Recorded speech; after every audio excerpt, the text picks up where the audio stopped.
Hello, everyone. Welcome back to my channel. Today, we are going to be talking about the frequently asked questions about Florida.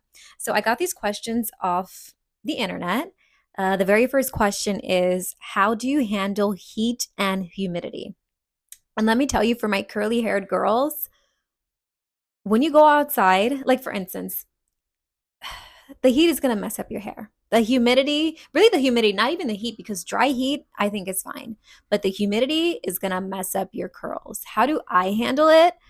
Um, I don't wear my curls often, or if I do wear them, I have to be prepared to know that it's going to look frizzy, or it's not going to be the best hair day, or I'm going to have to bring a hair tie or a headband.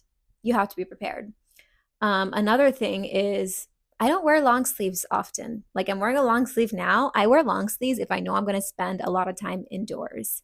But most of the time I'm in my short sleeve because it's hot, it's humid. Another thing is makeup too. Like you're going to sweat your makeup out most often than not.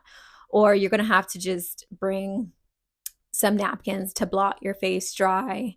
You're going to sweat. You're going to sweat a lot. So be ready for that. Number two, what do you do during hurricane season? During hurricane season, it really depends on if you have accordion shutters or the panel shutters. We have the panel shutters here. So we get a crew together and put up the panel shutters, make sure that our windows are protected. Another thing, too, is you can just get hurricane grade windows. And then that way you don't have to worry about panels. That's a great option. It's simple, quick.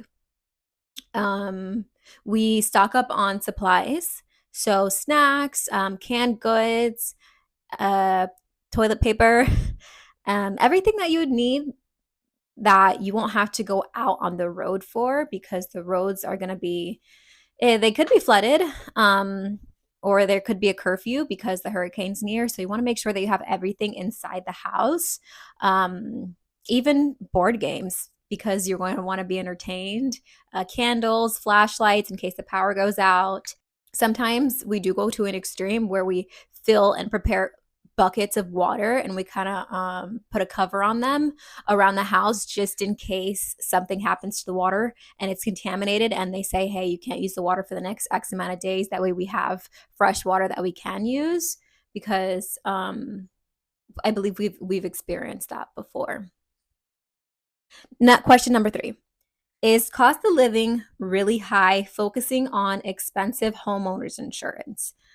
So, if you live in a flood zone and you have a mortgage on your home, then most often than not, your lender is going to require you to get flood insurance, which, yes, it'll be an additional cost to your insurance in total. But am I an expert on insurance? No, but I can definitely get you guys a an expert on insurance on this channel, and he can talk about everything that you guys need to know about insurance.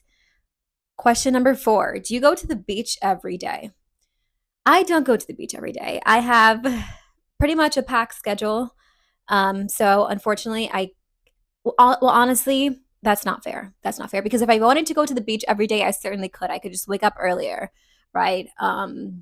You can do anything if you put your mind to it. So if I wanted to go to the beach every day, yes, I could have waken up earlier and go to the beach. I know some people that do go to the beach every day because they live close to the beach and they do wake up early and go to the beach, but that's not a priority of mine right now.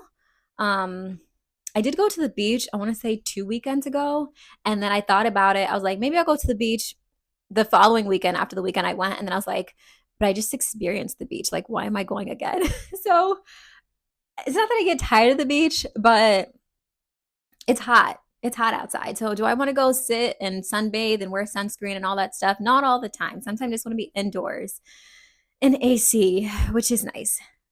Question number five. Are there really alligators everywhere?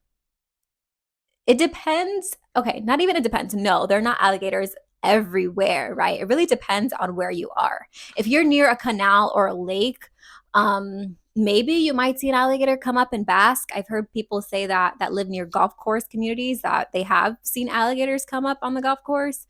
I've heard people that live near the lake, near the canal, that have seen alligators kind of swim by or bask up on top of the grass area. Number 6, how do you handle tourist slash traffic? I feel like where I live, I don't see lots of tourists. Eventually, like every now and then, if I'm like out in town on the strip or something, I'll see a group of people that may look like they're tourists. And then as far as traffic goes, again, where I live, kind of like south of southwest, no, southeast. Um, Traffic, I want to say during rush hour, which I feel like is kind of universal. Rush hour, 9 a.m., 5 a.m., you get lots of traffic because lots of people are going to work or coming from work. So it's not terrible. At least I don't think it's terrible. Some people might be like they disagree, but I don't think it's bad. But again, it depends on where you are. And for the most part, everywhere it gets that rush hour traffic. Number 7, where are the best areas to live? Now, this question, it really depends on what you're looking for.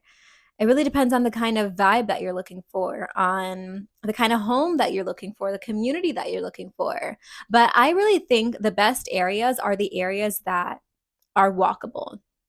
People tend to love walkable cities. Delray Beach is pretty walkable. West Palm Beach, Palm Beach in general could be walkable.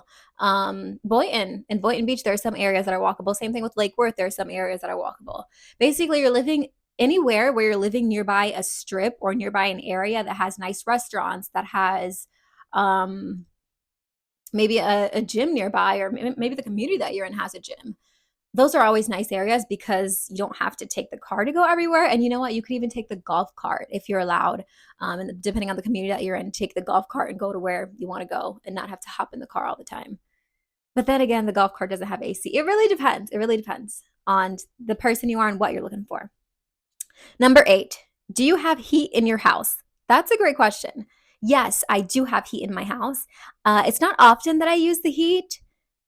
Gosh, I don't remember the last time I've used the heater. This winter it was cold this winter, but I didn't need the heater. We just didn't have the AC or the heat on. So we were just the air was crisp. It was cool. It was nice. It was kind of like one of those nights where you can sleep with the windows open and it could feel nice and breezy throughout the whole house and you don't need to use energy for heating or cooling. But I think it is important. It is important and it is nice to have a heater. I love options. I love to know that, hey, if it gets really cold, I don't even know when it would get extremely cold. Or I'm like, let me turn on the heater. But we have used it for sure. We have. Um, so that's the answer in a nutshell. Kind of nutshell, kind of not. Number 9, are you afraid of hurricanes? I have heard lots of horror stories about hurricanes and about insurance, unfortunately. So it's super important to always be prepared.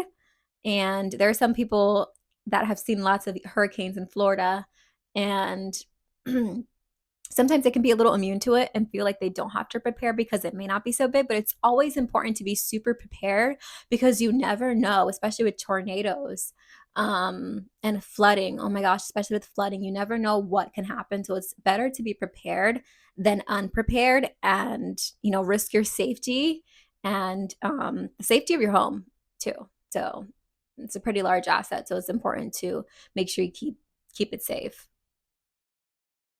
And final question number 10, do I feel the effects of crowdiness during season, which is November through April? And this question is in reference to when the snowbirds migrate down to Florida.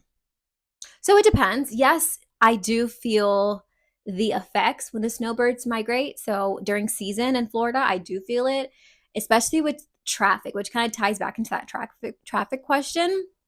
So traffic can tend to be heavier during season because there's more people on the roads. And then also in the stores, it is more crowded in the stores. Like there are lines. Of course, it depends on which stores you go to, but in the mall, in the big brand stores that you can buy in bulk there are lines because there's more people here. So yeah, that is all the questions. in a nutshell, just 10 questions, frequently asked questions about Florida. Now, if you have any questions that you have about Florida that you would like me to answer, please, I would love if you can drop it down in the comments. Don't forget to like. Please leave a comment and subscribe. I am looking forward to seeing you all in my next video. Thanks.